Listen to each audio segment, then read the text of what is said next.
Good morning. I want to share a little story with you today. It was August of 2020, and I was in my classroom preparing for the first day of probably the most uncertain school year that I've ever experienced. And a colleague came by my classroom. She had a mask in her hand, and she said, "Chris, I'd like to talk to you about a student." She said, "This year on your roster, you have a student named Julia who's deaf. And I'm hoping you'll wear this mask with a plastic window in it because she communicates through lip reading." So of course, I said I would do anything I could to accommodate and help this student gain access. And so the next day, Julia came to my classroom. She sat in the front row. I had my mask on.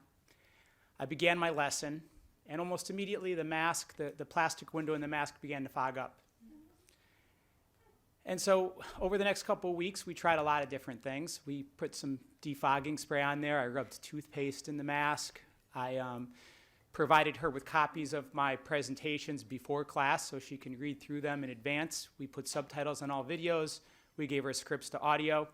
And it was a device that I wore around my neck that had a Bluetooth connection to her cochlear implant that helped her to gain access to, I'm a Spanish teacher, to a language class.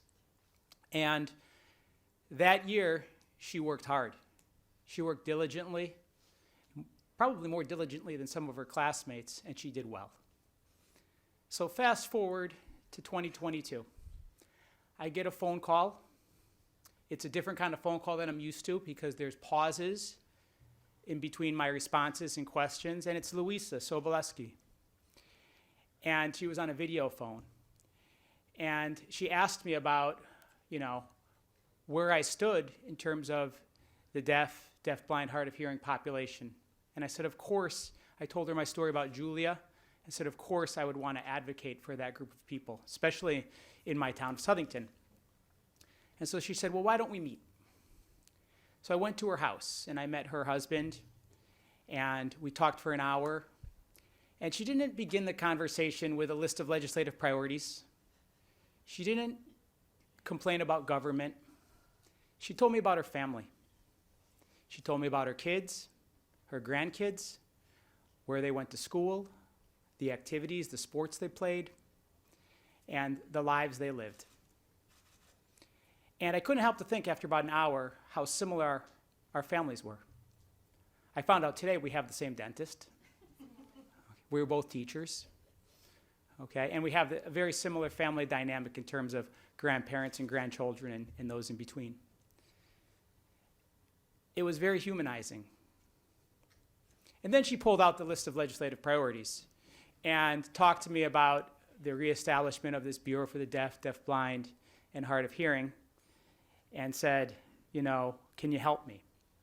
So I started to attend the governor's advisory board that she's on, the meetings.